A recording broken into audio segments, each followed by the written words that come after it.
सर्वपावपणासनो मंगलाणां च सभ्येसिं परमं हवै मंगलम्।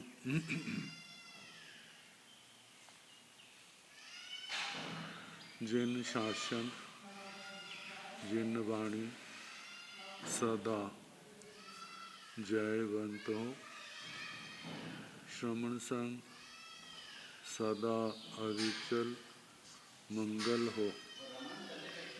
मुक्ति को प्राप्त श्रमण भगवान महावीर स्वामी, उनकी परम पावन कल्याणी भागवती वाणी वाचक प्रमुख श्री इंदर भूति गौतम आदि गणधर भगवंत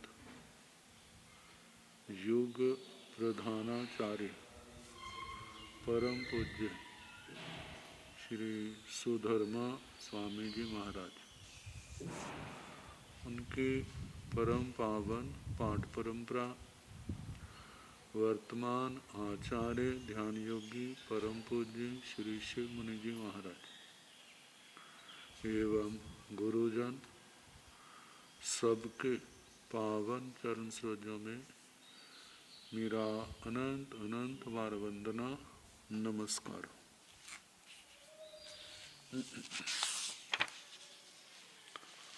आगम परिषद में विराजमान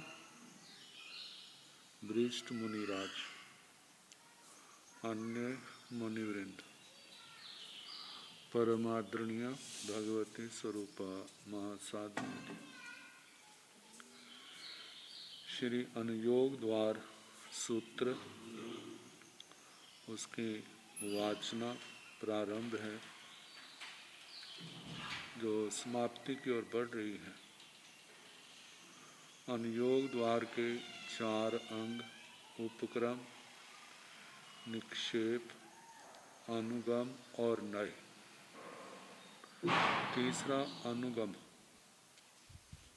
अनुगम का वर्णन, जिसके 2 भेद सूत्रानुगम और निर्युक्ति अनुगम।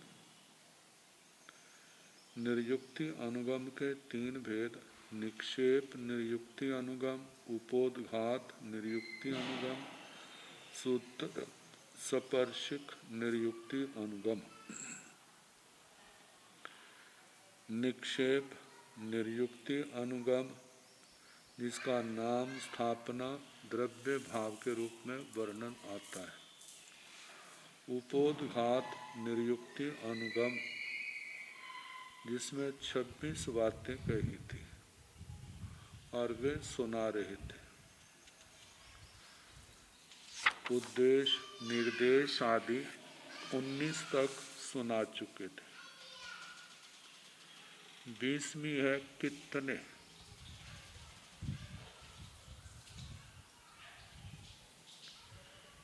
एक तो जीव वे हैं जो सामायिक को स्वीकार कर रहे हैं। एक जीव वे हैं जिन्होंने सामायिक को स्वीकार कर चुके हैं। जो कर रहे हैं वे तो प्रारंभ की अपेक्षा से, जो कर चुके हैं उनको स्वीकार किए कुछ समय हो गया है, ज़्यादा भी समय हो सकता है। और एक जीव वे हैं जिन्होंने सामायिक को स्वीकार तो किया था, लेकिन सामायिक से पतित हो चुके हैं। मतलब सामायिक भाव में वर्तमान में नहीं है। 3 प्रकार के हो गए, प्रतिपद्यमान,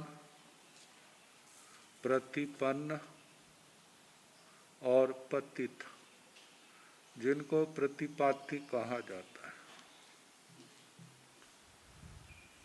ऐसे वर्णन आता है, एक तो सम्यक तो स्वीकार कर रहे,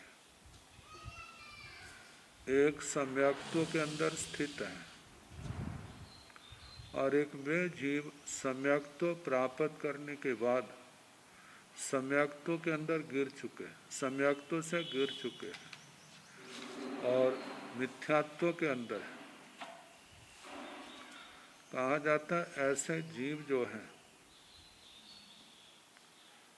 अभव्यों से अनंत गुना ज्यादा है, सिद्धों से अनंत गुना न्यून है। प्रतिपाती सम्यक दृष्टि जिनको कहा जाता है, जहाँ पर सामायिक तो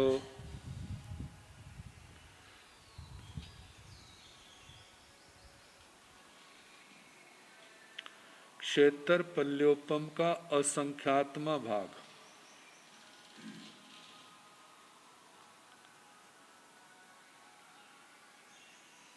जिसमें असंख्यात की संख्या आती है।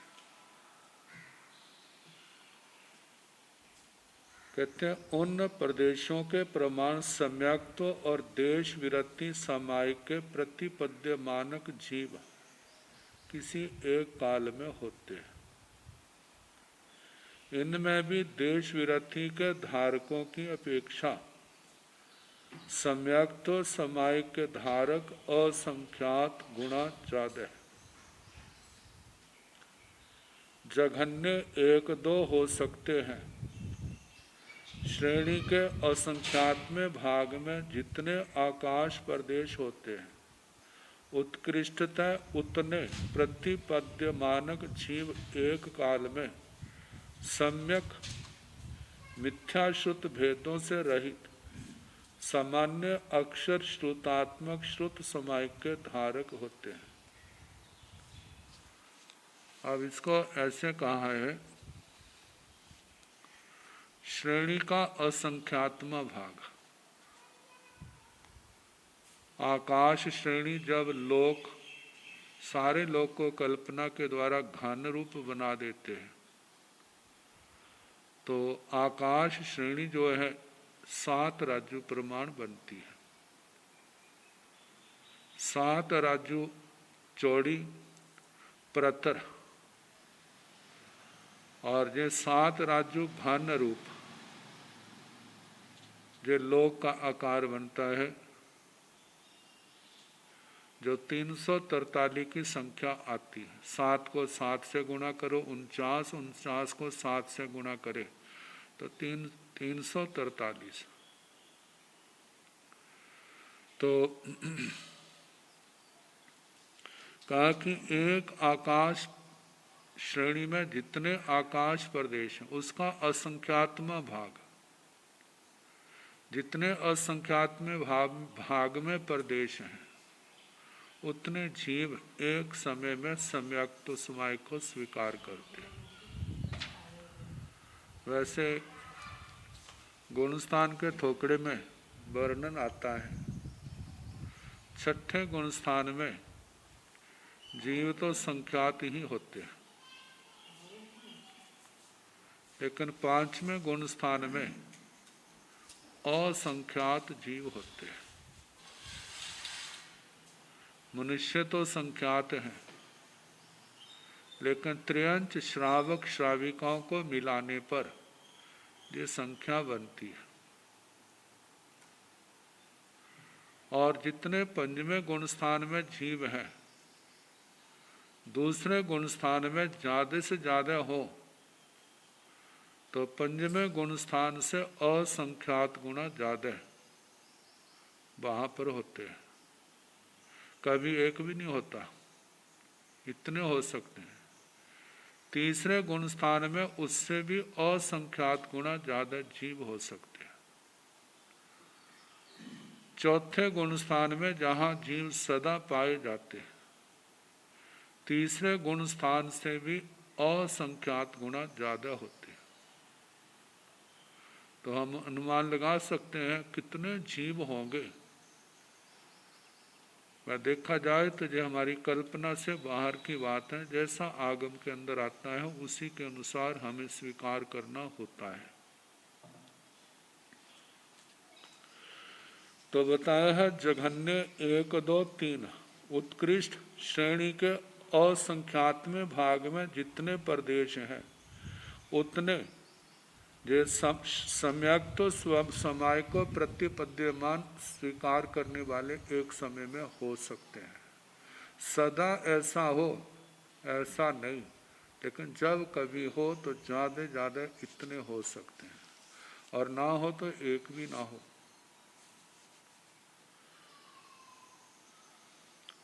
सरविरति सामायिक के धारक उत्कृष्ट सहस्र पृथकत्व और जघन्य 1, 2 होते हैं।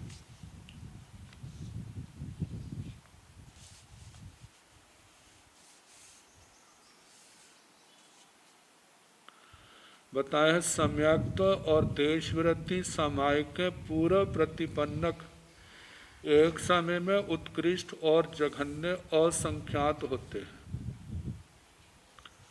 सम्यक और मिथ्या विशेषण से रहित सामान्य अक्षरात्मक श्रुत सामायिक के एक काल में पूर्व प्रतिपन्नक घनीकृत लोक प्रतर के असंख्यात में भाग में रही हुई असंख्यात श्रेणियों के आकाश प्रदेश जितने होते हैं। चारित्र समायिक, देश विरति समायिक, सम्यक्त्व समायिक, इन तीनों समायिकों से प्रतिपतित जीव सम्यक्त्व आदि समायिकों के प्रतिपत्ता तथा पूर्व प्रतिपन्नक जीवों की अपेक्षा अनंत गुण है।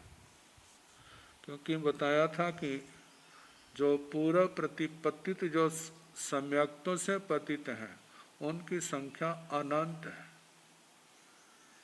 क्योंकि कितने जीव ऐसे हैं समय से पहले, मतलब कि शुक्ल पक्ष प्रारंभ होने पर ही सम्यक्त्व की प्राप्ति हो जाती है। अब सम्यक्त्व तो उनको प्राप्त हो गया, लेकिन काल लब्धि उनकी पूर्ण नहीं हुई। तो सम्यक्त्व जो है क्षोभम सम्यक्त्व ज़्यादा से ज़्यादा 66 सागरोपम से कुछ ज़्यादा समय तक रह सकती है, इससे ज़्यादा नहीं। तो उसके बाद तो उनको प्रतिपाती होना ही पड़ेगा। अब उनका संसार से तरने का समय अभी आया नहीं, तो ऐसे कई बार वो सम्यक्त्व से मिथ्यात्व में, मिथ्यात्व से सम्यक्त्व में उनका आना जाना रहता है। और ये अनेक बार भी हो सकता है, और ऐसा भी हो सकता है कि एक बार सम्यक्त्व मिलने पर और संसार अभी उनका लंबा है तो कुछ कम देशों अर्ध पुद्गल प्रावर्तन तक भी वो मिथ्यात्व में रह सकते हैं, और उसके बाद पुण्य सम्यक्त्व पा करके देशविरति या सरविरति में आकर के श्रेणी का आरोहण करके कर्मों को क्षय करके सिद्ध गति को पाने वाले होते हैं। और कितने का 20वां द्वार जो है इसके अंदर ये बताया जाता है कि प्रतिपद्यमान कि एक समय में सम्यक्तों को पाने वाले, देश विरति को पाने वाले और सरविरति को पाने वालों की संख्या कितनी होती है। पहली बात। दूसरी बात, जिन्होंने सम्यक्तों को या देश विरति को या सरविरति को जिन्होंने पा लिया है और इस अवस्था के अंदर है, जिनको एक समय से ज़्यादा समय हो गए हैं, उनकी संख्या ज़्यादा से ज़्यादा कितनी हो सकती है। ये दूसरी बात। तीसरी बात, अब जो पतित जीव है सम्यक्तों से, देश विरति से, सरविरति से, वो कितने हो सकते हैं। इन तीन बातों का विवेचन जहाँ पर किया जाता है। अब 21वां द्वार है अंतर द्वार। मानो सम्यक्तों से जीव गिर गया, देश विरति से जीव गिर गया, और उसके बाद सरविरति से गिर गया, पुनः सम्यक्तों को प्राप्त करे तो कितनी देर के बाद, देश विरति को प्राप्त करे तो कितनी देर के बाद, और सरविरति को प्राप्त करे तो कितनी देर के बाद। एक तो अंतर ऐसा आता है, एक सामूहिक रूप से अंतर आता है। अब जो तो व्यक्तिगत देश का व्यक्तिगत अंतर है वो तीनों का जघन्य अंतर मुहूर्त और उत्कृष्ट देशों अर्ध पुद्गल प्रावर्तन का आता है। एक बार चली गई है जे गुण आत्मा के चले गए हैं, आ जाए तो अंतर मुहूर्त के बाद पुनः इस आत्मा को प्राप्त हो सकते हैं, और यदि ना हो तो ज़्यादा से ज़्यादा समय जो है वो देशों अर्ध पुद्गल प्रावर्तन का भी हो सकता है। अब समुच्चय की अपेक्षा से देखा जाए तो कभी ऐसा समय नहीं होता जब सम्यक दृष्टि जीव संसार में नहीं होते, जो सदा पाए जाते हैं।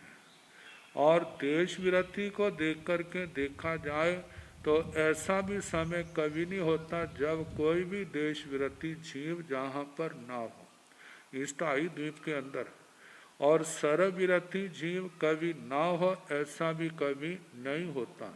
क्षेत्र टाई द्वीप की अपेक्षा से तो सदा रहते हैं, लेकिन भरत एरावत क्षेत्र की दृष्टि से देखा जाए तो ये जीव सदा नहीं पाए जाते।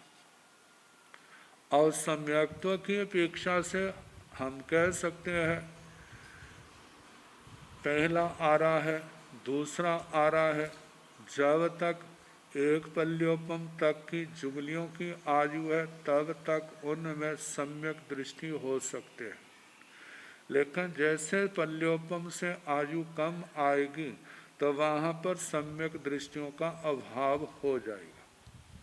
जिस समय प्रथम तीर्थंकर भगवान का जन्म होगा तो वो तो सम्यक दृष्टि ही होते हैं, फिर उसके बाद जब केवल ज्ञान के बाद धर्म तीर्थ की स्थापना होती है वहाँ पर सम्यक दृष्टियों का प्रारंभ हो जाता है।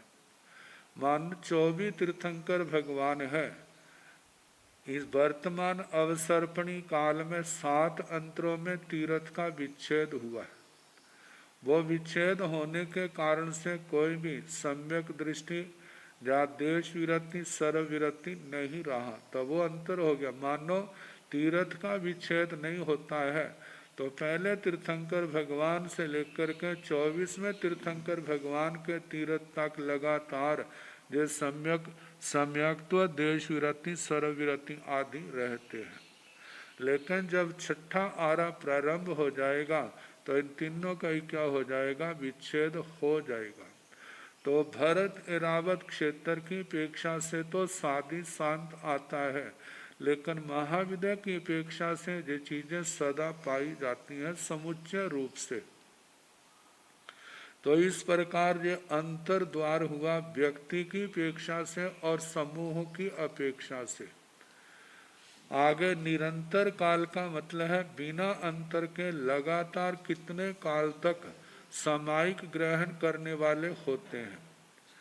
सम्यक्त्व और श्रोत समायिक प्रतिपत्ता अगारी गृहस्थ निरंतर उत्कृष्टता आवलिका के असंख्यात में भाग काल तक होते हैं। चारित्र समायिक वाले 8 समय तक होते हैं। जघन्यता समस्त समायिकों के प्रतिपत्ता स्वीकार करने वाले 2 समय तक निरंतर बने रहते हैं। कहा जाता है सामायिक ग्रहण करने वाले यदि लगातार हर समय में कोई ना कोई, जैसे पहले समय में किसी ने स्वीकार किया, किसी ने साथ में दूसरे समय में भी स्वीकार किया, तीसरे में किसी और ने स्वीकार किया, चौथे समय में किसी और ने स्वीकार किया, ऐसे कितनी देर तक सामायिक ग्रहण करने वाले हो सकते हैं। तो इसका उत्तर दिया है आवलिका के असंख्यात में भाग तक इतने समय तक लगातार सामायिक ग्रहण करने वाले हो सकते हैं। और चारित्र सामायिक वाले जो है चारित्र सामायिक को ग्रहण करें तो लगातार 8 समय तक चारित्र सामायिक ग्रहण करने वाले हो सकते हैं। उसके बाद अवश्य विरह पड़ेगा, और लगातार हो तो इसका 2 समय का कम से कम बताया है कि जितनी सामायिक को ग्रहण करने वाले का समुच्चय से 2 समय का जब भी ग्रहण करने लगे तो 2 समय कम से कम और ना हो तो कोई भी कितना अंतर बीच में पड़ जाए, लेकिन स्वीकार करने वालों का जो बताया है कि लगातार चारित्र समय का लगातार 8 समय तक ज़्यादा हो सकता है, कम से कम 2 समय, और सामायिक गृहस्थ सामायिक आदि है, सम्यक्त्व श्रुत सामायिक, इनको स्वीकार करने वाले लगातार आवलिका के असंख्यात में भाग जितने कहे हैं। अब भाव कितने भाव तक सामायिक रह सकती है? अब आराधक की अपेक्षा से अब यदि देखा जाए सम्यक तो सामायिक ज़्यादा से ज़्यादा श्रुत सामायिक कितने समय तक रह सकती है? इसके संबंध में कहा जाता है कि सम्यक तो सामायिक श्रुत सामायिक है, इसका जघन्य काल अंतर मुहूर्त है, और उत्कृष्ट काल जो है वो 66 सागरोपम से कुछ ज़्यादा कहा जा सकता है।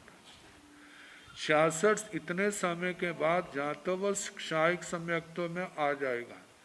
यदि क्षायिक सम्यक्त्व नहीं आता है तो उसको नियम से मिथ्यात्व में जाना पड़े, चाहे थोड़ी देर के लिए क्यों ना जाए, लंबे समय तक भी हो सकता है, लेकिन इतने समय के बाद तो वो उसका क्षायिक सम्यक्त्व है वो उसका नष्ट हो जाएगा।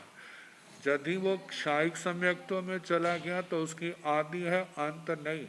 यदि वो क्षायिक सम्यक्त्व में नहीं गया तो नियम से फिर उसको मिथ्यात्व में आना ही पड़ेगा। तो इसके अंदर भावों की संख्या कोई निश्चित नहीं बताई, लेकिन आराधक की दृष्टि से सामायिक आदि जो चारित्र है इसका लगातार 8 भव बताया है कि 8 भव तक लगातार ये हो सकता है। लगातार 8 भव का ऐसे लिया है, ये नहीं है कि लगातार हर समय बना रहता है। अब एक भव की अपेक्षा से ज़्यादा कम से कम अंतर मुहूर्त ज़्यादा देशों करोड़ पूर्व है, और उसके बाद अगले जन्म में जो सामायिक चारित्र की आराधना करने वाला है, यदि सदमस्त अवस्था में काल करता है तो नियम से वह विमानिक देवलोकों में जाने वाला होगा। जब विमानिक देवलोकों में गया है तो उसके बाद वो पुनः आराधक है तो मनुष्य जन्म पा करके पुनः चारित्र को ग्रहण करेगा। वो चाहे वो छोटी आयु में 8 साल पूर्ण होने के बाद करने लग जाए, करोड़ पूर्व की आयु का तो कभी भी वो ले सकता है।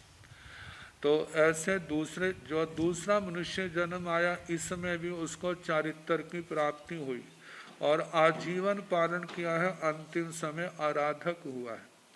अंतिम समय यदि केवल ज्ञान पाके मोक्ष में चला जाता है तो ठीक है, नहीं जाता है तो पुनः देवलोक में, और देवलोक से आयु पूर्ण करके पुनः मनुष्य भव प्राप्त पाने के बाद प्रतिबोध पा करके पुनः वो संयम को ग्रहण कर सकता है। ऐसे लगातार जो है वो 8 भव तक कर सकता है।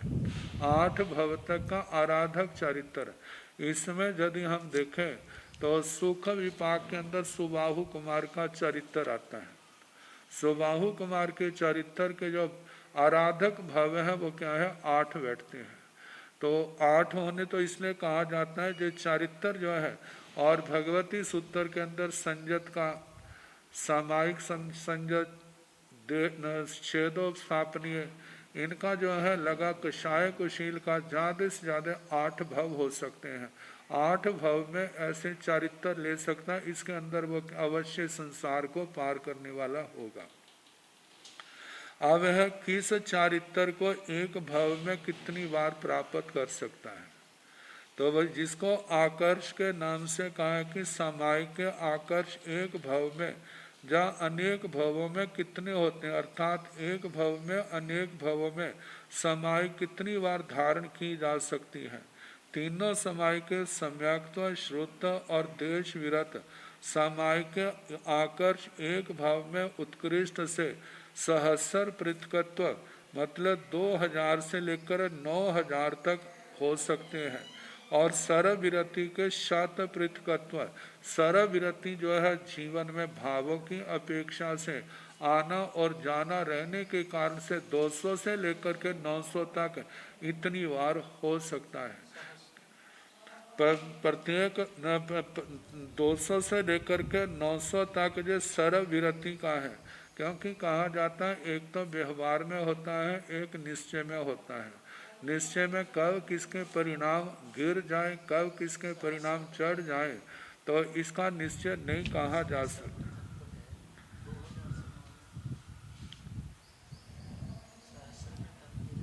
यह सम्यक तो श्रुत देश विरति इनकी अपेक्षा से सहस्र पृथकत्व है, और सर्व विरति की अपेक्षा से शत पृथकत्व है। तो जघन्य से समस्त समायिकों का आकर्ष एक भव में एक ही होता है। अनेक भवों की अपेक्षा से सम्यक्त्व देश विरति समायिकों के उत्कृष्ट असंख्य सहस्र पृथकत्व और सर्व विरति के सहस्र पृथकत्व आकर्ष इतने हो सकते हैं। शत पृथकत्व का मतलब 200 से लेकर के 900 तक का, और सहस्र पृथकत्व का मतलब 2000 से लेकर के 9000 तक इतने ज़्यादा हो सकते हैं। आगे सपरश जो सामायिक वाले कितने क्षेत्र को का सपरश करते हैं, तो इसमें बताया है सामायिक वाले जीव कितने क्षेत्र का स्पर्श करते हैं। सम्यक्त्व और चारित्र सर्वविरति सामायिक वाले। अब इसमें देखा जाए समस्त लोक का और जघन्य लोक के असंख्यात्म भाग का स्पर्श करते हैं। और वैसे सामान्य देखा जाए तो बताया था चारों गतियों में सम्यक दृष्टि जीव है। नरकों में भी है, त्रियंच गति भी है, मनुष्य गति में, देव गति में, और नीचे देखा जाए 7वीं नरक तक।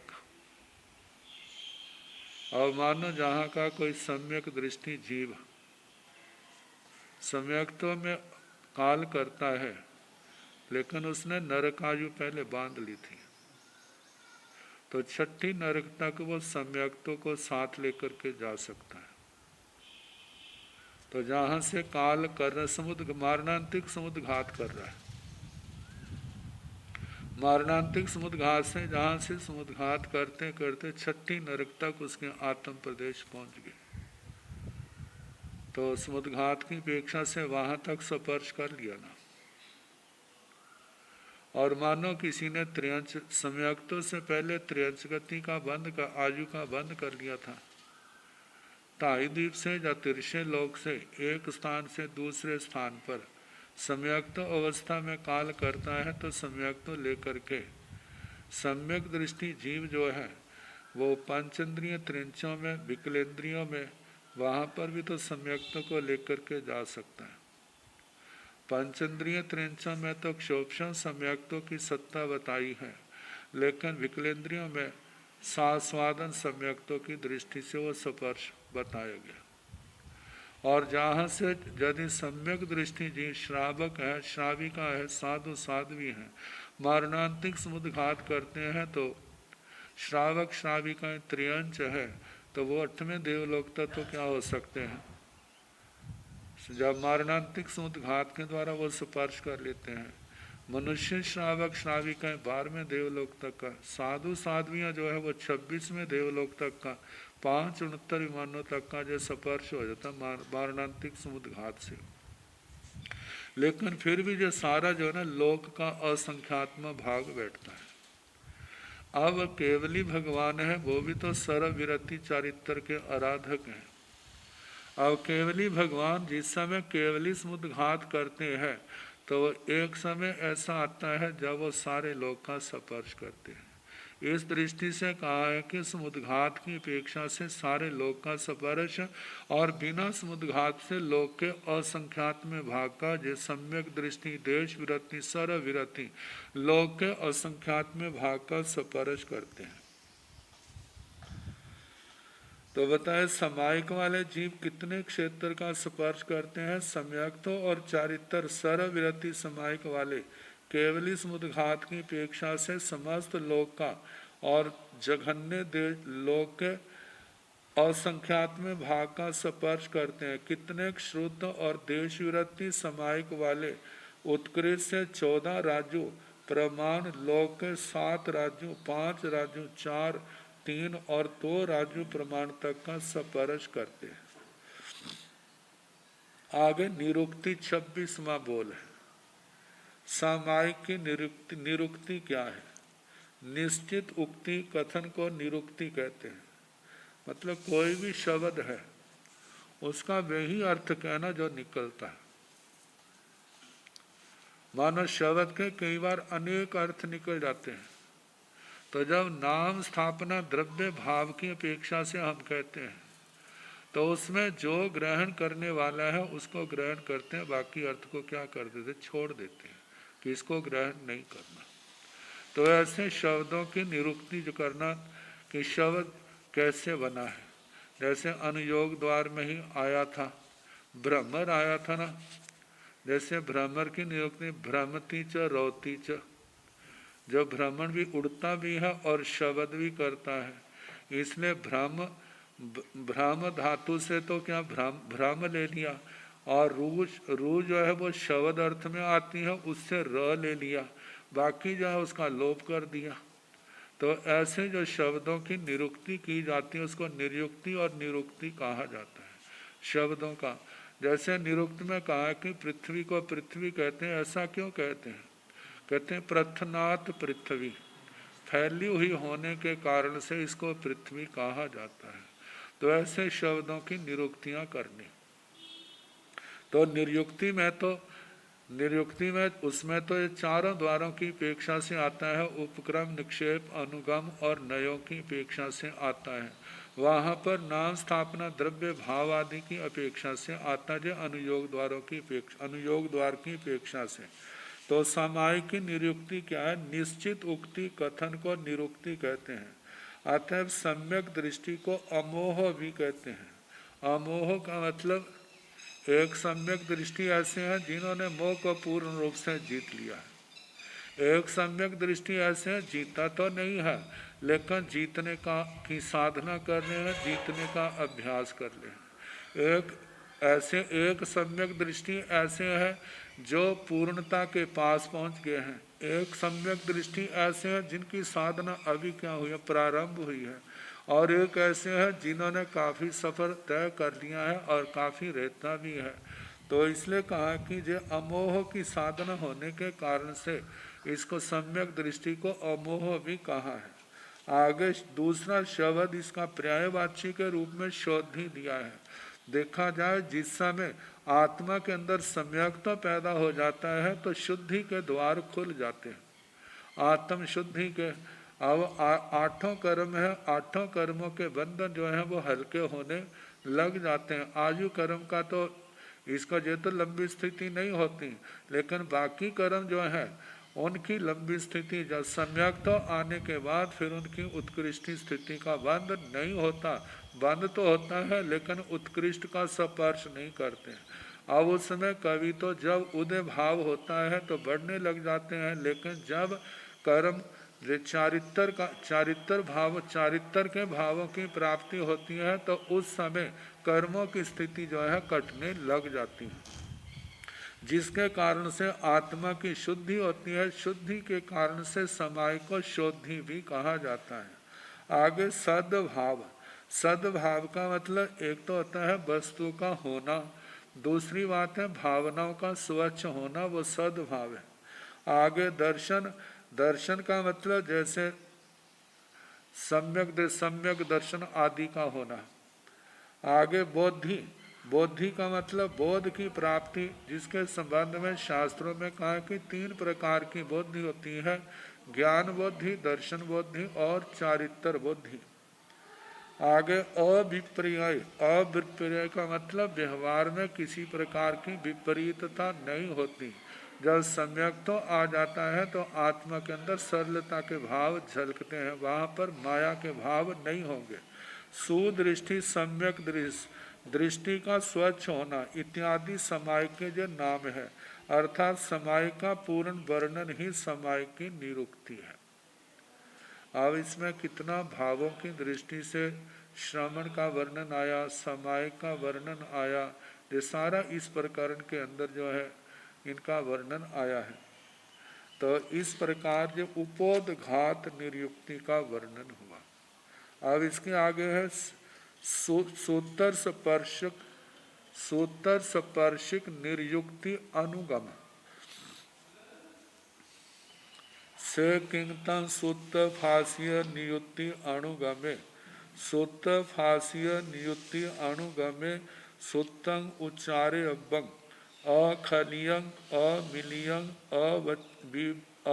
अवच्चामेलियं परिपुन्न घोषं कंठोठ विपमुखं गुरु वायणव गयं तो तथ नज्जिहिति स समय पयंगवा पर समय पयंगवा बंद पयंगवा मोक्ष पयंगवा समाय पयंगवा नो समाय पयंगवा तो तन्मी उच्चारिते समाने केसिंच भगवंतानं कई अत्था ही गारा आहि गया भवंती केसिंच केसिंचि य कई अणहि गया भवंती ततो तेसिंग अणहि गयान अत्थान अभिगमनत्थाय पदेन पदं बत इसामि संहिताय पदं चैव पदत्थो पद विग्रहो चारणाय प्रसिद्धिय छ विहं विद्धि लक्षणं सेतं सूत्र फासीय नियुक्ति अनुगमे सेतं नियुक्ति अनुगमे सेतं अनुगमे सेकिंगतं सूत्र फासीय नियुक्ति अनुगमे सूत्र स्पर्शिक निर्युक्ति अनुगम का क्या स्वरूप है। सूत्र स्पर्शिक निर्युक्ति अनुगम अनुगम का बताया था व्याख्यान व्याख्या करना अनुगम। तो सूत्र फासीय का है सूत्र स्पर्शी सूत्र स्पर्शिक सूत्र का स्पर्श करने वाली मतलब जो सूत्र कहा गया है उसका वो ही अर्थ करना जो सूत्र निर्देश दे रहा है। निर्युक्ति जो है जिसके अंदर नाम स्थापना आदि की दृष्टि से जिसका वर्णन किया जाता है ऐसा अनुगम व्याख्यान। तो सूत्र स्पर्शिक निर्युक्ति अनुगम का क्या स्वरूप है। कहा कि सूत्र फासीय नियुक्ति अनुगम में सूत्र स्पर्शिक निर्युक्ति अनुगम जो है सूत्रं उच्चारे अव्वम पहले तो सूत्र का उच्चारण करना। सूत्र का उच्चारण जो है ना जैसे आगमे तिमीह के पाठ में आता है जब भाई राम बच्चा मिलियम हीण अक्षरम अचक्रम पय हीणम वीणे हीणम जोग हीणम इन सारे दोषों से मुक्त होना बिल्कुल स्पष्ट उच्चारण करना। उच्चारण करते समय कोई अक्षर इधर उधर नहीं होना चाहिए जैसे आगम के अंदर आया है उसी का उच्चारण वैसा ही होना चाहिए। गुरुओं के पास बैठ करके उन्हीं का उच्चारण का बार बार अभ्यास किया जाता है। कहते हैं पहले शब्दों का उच्चारण ठीक हो फिर उसके बाद जो उसका अर्थ है वो भी वही अर्थ करना जो गुरु परंपरा से चला आया है। तो सूत्र स्पर्शिक अनुगम कहा कि सूत्रं उच्चार्य पहले सूत्र का उच्चारण करना कैसा अखलियम जिसमें किसी प्रकार की स्खलना ना हो। अमिलियं शब्द आपस में मिले हुए ना हो। अवच्चा मिलियं आगे पीछे शब्दों को नहीं करना।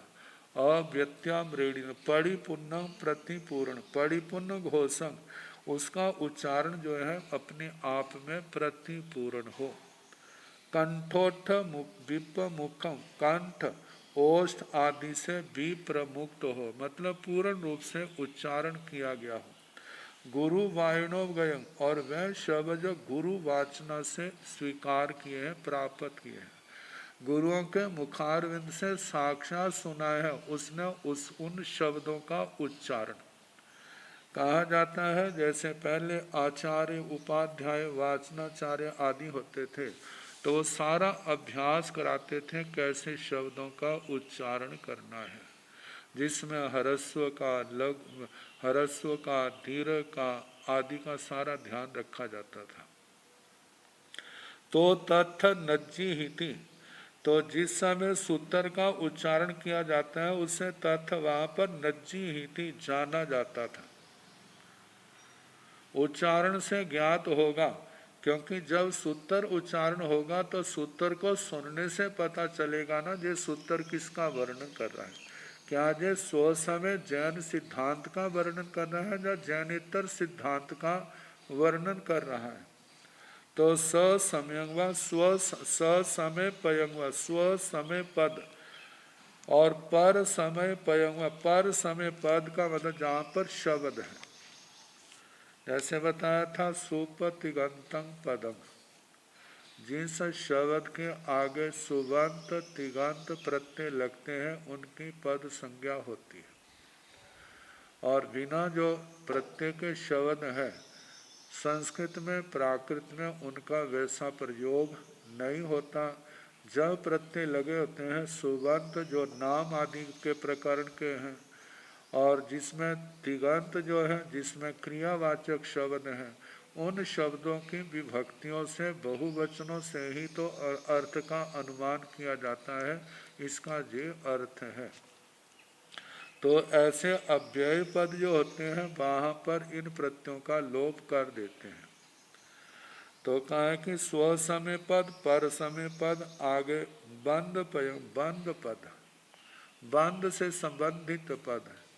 जैसे 4 प्रकार का बंध है, प्रकृति बंध है, स्थिति बंध है, अनुभाग बंध है, प्रदेश बंध है, इनके संबंध में मोक्ष पयम मोक्ष पद, मोक्ष के संबंध में द्रव्य मोक्ष है, भाव मोक्ष है, शरीर के बंधनों से नजर बंद किसी स्थान पर बंधा हुआ बंध है वहाँ से मुक्त होना, और शरीर के बंधन से केवल एक शरीर की मृत्यु होती है तब भी वो बंधन जो है एक शरीर से तो मुक्त हुआ है लेकिन कर्मों के बंधनों से मुक्त तो नहीं हुआ। शास्त्रों में कहा है कि भाव मोक्ष क्या है, 8 कर्मों के बंधनों से मुक्त होना। वास्तव में जो 8 कर्मों के बंधन से मुक्त है वो ही मुक्त हुआ है, बाकी संसारी जीव है वो तो एक स्थान से दूसरे स्थान पर जाते हैं, एक स्थान से मुक्त है दूसरे स्थान में जाके फंस जाते हैं। निश्चय से मोक्ष क्या है, 8 कर्मों के बंधनों से मुक्त होना। तो ये मोक्ष पद का वर्णन। आगे समाय्य पद, सामायिक पद, नो समाय्य पद, नो समायिक, समायिक से अतिरिक्त जो और का वर्णन करने वाले हैं। तो तम्य उच्चारित समाने, उस सूत्र के उच्चारण करने पर कैसिंचंग भगवंता ने, कितने तो ऐसे क्षोभशम के धनी होते हैं सूत्र को सुनने मात्र से अर्थ का ग्रहण कर लेते। जैसे गणधर भगवान है, कितने जन्म जन्म के साधक श्रुत का अभ्यास करने वाले, केवल सुनने भाषा का ज्ञान होने से केवल एक ही उपदेश से कितना कुछ ग्रहण कर लेते हैं। कहते हैं जो पदानुसार लब्धि के धारण हैं, कोष्ठागार की लब्धि के धारक हैं, पाठ लब्धि के धारक हैं। गुरुजन बोलते जाते हैं, एक तो वो धारण करते हैं, एक शब्द से अनेक शब्दों को, एक शब्द का है उसके साथ के स्वयं क्या होते हैं। जैसे जमीन में बीज बोने पर जैसे पहले अंकुरित होता है, अंकुरित में पौधा बनता है, पौधे के बाद कितना विशाल वृक्ष बन जाता है। ऐसे ही गुरुओं से बात तो उपन्नेवा भिगवेगा धुवेवा जो त्रिपदी सुनी है, लेकिन इसी के ऊपर अनुप्रेक्षा करते करते कहाँ से कहाँ पर पहुँच गए हैं, जो उनके क्षोभशम के ऊपर निर्भर करता है। कितना ग्रहण शक्ति है, धारणा शक्ति है, चिंतन शक्ति है, बुद्धि बल है, जितना ज़्यादा होगा। तो कहा कितने तो ऐसे हैं जो एक बार सुना है और सुनने मात्र से उन्होंने अर्थ को ग्रहण कर लिया। कई अत्था ही गारा अहि गया भगवंत, उन भगवंतों के कितने अर्थाधिकार अधिगत आत्मसात हो जाते हैं। कैसिंग चिय कई अनही गया वह, कितने लेकिन सारे एक जैसे तो थोड़े होते हैं कि कितनों को वो अर्थाधिकार ग्रहण नहीं होते, जिनका अभ्यास नहीं है, भाषा का बोध नहीं है। ततो ते सिंह अनहि गयाण अर्थाण अभिगमनथाय पदेण पदम बत ईसामी। ततो फिर ते सिंह अनहि ज्ञान, जिन्होंने अर्थों को ग्रहण नहीं किया है, ऐसे अर्थों के जो अर्थ ग्रहण नहीं हुए हैं उनके अभिगमनथाय, उनको ग्रहण कराने के लिए, समझाने के लिए पदेण पदम बत ईसामी, एक एक पद की क्या की जाती है, वाचना की जाती है। तो वो वाचना का अर्थ का जो रूप है वो इस प्रकार 6 प्रकार से आता है। भाष्य का भी यही लक्षण किया जाता है। और देखा जाए इससे सारा वर्णन जो कल भी बताया था, तो कारिका गाथा है संहिताय पदं चैव पदत्थ पद विग्रहो चारणाय प्रसिद्धिय छ विधि लक्षण। उस व्याख्या के 6 विधि लक्षण 6 प्रकार के लक्षण ये विधि जानो। जैसे संहिता है, संहिता में तो पाठ मात्र का उच्चारण किया जाता है और पदंग से फिर उसके बाद एक एक पद बताया जाता है, जिसमें पदों बताया जाता है जो सुबंत है, जो तिगंत है, जो अव्यय है, जो वाक्यालंकार है, जो किस रूप में है, उन सारा एक एक पद का वहाँ पर वर्णन किया जाता है। कौन सा मतलब के विभक्ति कौन सी है, कौन इसका मूल पद क्या है, विभक्ति कौन सी है, वचन कौन सा है, क्रिया में है, तो जो पुरुष कौन सा है, पुरुष में उसके बाद कौन सा वचन है, एक वचन है, द्विवचन है, बहुवचन है, इन सब का वर्णन करते हैं। तो जो पदंग पदंग से पदों का अलग अलग एक एक पद का वर्णन करना। और ये तभी होता है यदि व्याकरण का ज्ञान उसने सीखा हुआ होगा। यदि नहीं है तो फिर उनको शब्द ही रटाने पड़ते हैं, फिर उनके अर्थ बताने पड़ते हैं। पदत्थो, पदत्थो का मतलब पदार्थ। पदार्थ का सामान्य अर्थ तो वस्तु को कहते हैं ना, लेकिन पदार्थ इसका संधि छेद करते हैं तो पद और अर्थ, पद से अर्थ इति पदार्थ है। जो शब्द है जो किस वस्तु का वर्णन कर रहा है, क्या किसी द्रव्य का वर्णन कर रहा है, गुण का वर्णन कर रहा है, पर्याय का वर्णन कर रहा है, क्रिया का वर्णन कर रहा है, किसका वर्णन कर रहा है, जो वर्णन कर रहा है वो शब्द के द्वारा प्रतिपाद्य विषय है, उसका अभिधेय अर्थ है। उस शब्द के द्वारा जिसको कहा जा रहा है उसको पदार्थ कहते हैं। जैसे हमने गाय शब्द कहा, अब गाय शब्द ये तो ध्वनि रूप है जो हमने जबान से बोला, जो लिखित रूप में है वो लिपि रूप में है, लेकिन ये शब्द किसका संकेत कर रहे हैं, वो 4 टांगों वाला है, गले में गल कंबल कहते हैं, पूंछ है, बड़ी आयु वाला है और उसका दूध देने वाला है। ये सारा जिस समय गौ शब्द कहते हैं तो वो सारा जिस जो जानता है उसके वो सारी बात सामने आ जाएगी।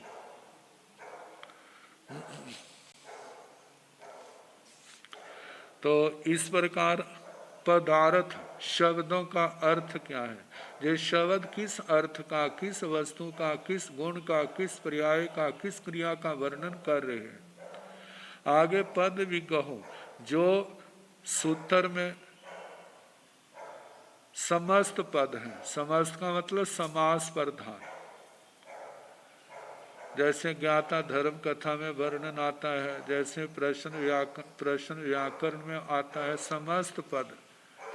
समस्त पदों में शब्द तो अनेक होते हैं लेकिन विभक्ति एक होती है, उनका विग्रह करके दिखाना। ये शब्द जे है लेकिन इसका जब विग्रह करते हैं तो ऐसे ऐसा मतलब इनका रूप बनता है, अलग अलग करके उनको दिखाना, तो वो पद विग्रह है।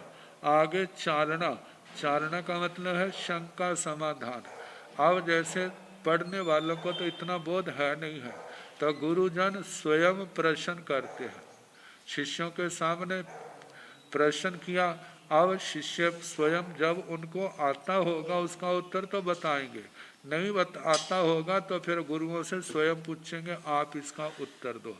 मतलब स्वयं शंका उठानी, प्रश्न करना और उनके अंदर शिष्यों के अंदर जिज्ञासा पैदा करना और फिर उसके बाद उसका उत्तर देना।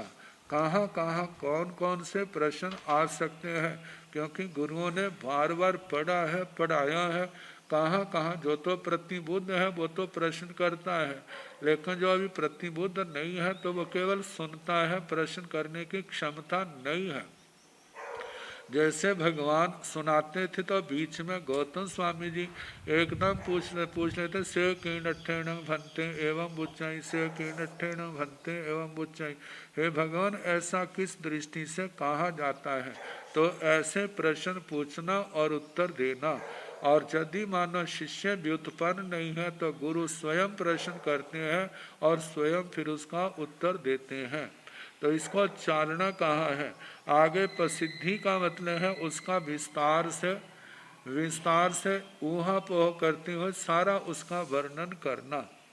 छ भी हम विधि लक्षण, इस प्रकार ये 6 प्रकार के भाष्य के कहो, व्याख्या के कहो, इस सूत्र स्पर्श निरुक्ति अनुगम के कहे, ये 6 प्रकार के लक्षण हैं। सेतंग सूत्र फास्य नियुक्ति अनुगमे, इस प्रकार सूत्र स्पर्शिक नियुक्ति अनुगम का वर्णन हुआ। सेतंग नियुक्ति अनुगमे, इस प्रकार नियुक्ति अनुगम का वर्णन हुआ। सेतंग अनुगमे, इस प्रकार अनुगम का वर्णन हुआ। और जहाँ पर व्याख्या के अंदर सूत्र के 32 दोष बताए, ये तो सूत्रकार कौन से सूत्र ग्राही है जो इन 32 दोषों से मुक्त हो, उन्हीं के वचनों को आप कहा जाता है। यदि ऐसे दोषों से ग्रस्त है तो उस वाणी को निर्दोष नहीं कहा जा सकता। पहले सूत्र रचना 32 दोषों से मुक्त हो, फिर उसके बाद सूत्र के 8 गुण, सूत्र 8 गुणों से युक्त होना चाहिए। इस व्याख्या के अंदर 32 के 32 दोषों का वर्णन है। 8 गुण का मतलब पहले तो सारे दोषों से रहित हो, जो 32 दोष कहे हैं उन दोषों से मुक्त हो। दूसरी बात है सारवान, निर्दोषं सारवंतं, थोड़े शब्दों में अर्थ विशाल अर्थ कहा जाता है। तीसरी बात हेतु युक्त, जब कोई बात कहते हैं ज्यादा विस्तार नहीं, लेकिन उसके साथ हेतु का मतलब अन्वय और व्यतिरेक, इनका वर्णन करना। अन्वय उसको कहा जाता है एक के होने पर दूसरे का होना। व्यतिरेक कहते हैं एक के नहीं होने पर दूसरे का भी नहीं होना। अन्वय व्याप्ति और व्यतिरेक व्याप्ति। जैसे धुएं के होने पर अग्नि का होना निश्चित है। यदि धुआं आग नहीं है तो धुआं नहीं हो सकता। इसको अन्वय व्याप्ति कहा जाता है। और जैसे सम्यक्त्व के होने पर ज्ञान का अवश्य होना। यदि ज्ञान है तो इसका मतलब वो सम्यक दृष्टि भी होगा। यदि आत्मा के अंदर सम्यक ज्ञान है तो सम्यक दृष्टि जरूर होगा। दूसरी बात, यदि आत्मा के पास सम्यक चरित्र है तो उसके पास सम्यक ज्ञान सम्यक दर्शन ये अवश्य होंगे। क्योंकि कहा जाता है ना दर्शनी सचरण गुणा। जिसके पास सम्यक दर्शन नहीं है उसके पास चारित्र के गुण भी नहीं होते। जिसके पास चारित्र सम्यक चारित्र है तो इसका मतलब उसके पास ज्ञान दर्शन भी अवश्य होंगे और वो सम्यक होंगे। तो ये है अन्वय व्याप्ति। दूसरा व्यतिरेक व्याप्ति। मानो जो सम्यक दृष्टि जीव नहीं है तो इसका मतलब उसके पास सम्यक ज्ञान भी नहीं होगा और उसके पास सम्यक चारित्र भी नहीं होगा। क्योंकि सम्यक्त्व के बिना सम्यक ज्ञान सम्यक चारित्र नहीं होते। यदि आग नहीं है तो वहां पर धुआं भी नहीं होगा। तो एक के होने पर दूसरे का अवश्य होना उसको अन्वय व्याप्ति कहा जाता है, अन्वय हेतु। और एक के नहीं होने पर दूसरे का नहीं होना उसको व्यतिरेक कहा जाता है। तो ऐसे दोनों का होना वहां पर। सूत्र का तीसरा लक्षण चौथा है अलंकार युक्त। सूत्र के अंदर कोई बात समझाने के लिए आसानी से वहां पर उपमा आदि अलंकारों का वर्णन हो। ऐसे अलंकार नहीं होने चाहिए जिसके कारण से व्यक्ति के यथार्थ वर्णन छुप जाए। मतलब उसी हिसाब से अलंकारों का प्रयोग करना जिससे यथार्थ अर्थ ज़्यादा प्रकट हो, दूसरे के समझ में आ जाए। और पांचवी बात है उपनीत, उपनय से युक्त दृष्टांत को दार्ष्टान्तिक से में घटित करना, दृष्टांत को घटाना। जैसे ना ज्ञाता धर्म कथा सूत्र में दृष्टांत कथाएं दी हैं और आखिर में कुछ गाथाएं बताई हैं, और उन गाथाओं के माध्यम से जो बताया कि इसका मतलब इस दृष्टि से कहा है, इस दृष्टि से ऐसे कहा है। जैसे ज्ञाता धर्म कथा में माकंदी पुत्रों का वर्णन आता है, तो वहाँ पर कथा सुनाने के बाद कहा कि वो शेलक यक्ष कौन है, वह धर्म का रूप है, संयम तप का रूप है। वो रत्ना देवी कौन है, वो अविरति का रूप है। और उसके बाद जिनपाल जिन रक्षित कौन है, वो क्या, जिनपाल जिन रक्षित संसारी जीव। और उसके बाद वो राजगृह के समान कौन है, वो मोक्ष के समान बता दिया। कहा कि जो धर्म रूपी उस धर्म के ऊपर निर्ग्रंथ प्रवचन के ऊपर आरूढ़ होता है, उसको अपने जीवन का साथी बनाता है, तो एक दिन सिद्ध गति अपने नगर में पहुंच जाता है। और यदि वो अविरति से प्रभावित हो जाता है तो पुनः वो संसार सागर के अंदर डूब जाता है। तो इस प्रकार उपनय से युक्त दृष्टांत को दृष्टांतिक में उसको घटित करना, समझाना। फिर उसके बाद सोपचार, ग्रामीण भाषाओं से रहित संस्कृत आदि संस्कृत भाषाओं से युक्त होना चाहिए। साहित्यिक भाषाओं से मतलब सूत्र है, प्रौढ़ ग्रंथ है, तो वहाँ पर प्रौढ़ भाषा का ऐसा प्रयोग होना चाहिए जिसको दूसरे को ग्रहण करने में भी आसानी हो और उसका अर्थ भी, लेकिन उस भाषा के अंदर छिछलापन नहीं होना चाहिए, ओछापन, छोटापन, लघुता नहीं होनी चाहिए। आगे मित उसके अक्षर प्रमाण से नियत हो, उतने ही शब्द हो जितनों से वो बात कही जाती है। व्यर्थ में कहते हैं आडंबर नहीं बढ़ाना, व्यर्थ में शब्द जाल को नहीं बढ़ाना। और आठवां है सुनने में मनोहर, ऐसे मधुर वर्णों से युक्त होना चाहिए। तो इस प्रकार ये 8 गुण बताए हैं। संहिता, पद, पदार्थ, पद विग्रह, चालना, प्रसिद्धि, ये भी बता दिया। तो इसके साथ ये अनुगम का वर्णन हुआ। अब इसके आगे नयों का वर्णन है। से किंतन नय चौथा द्वार,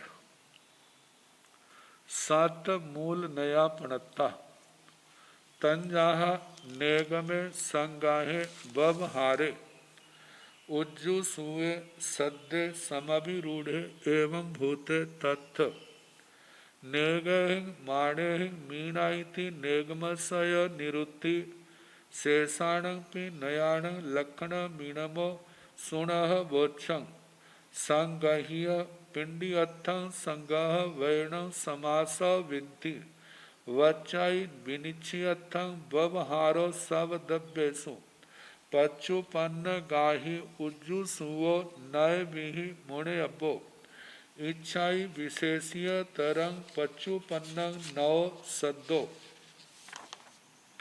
बत्थुओ संक्रमणं होई अवत्थु नय समभिरूढ़ो, वंजन अथ तदुभयं एवं भुवो विशेषयी।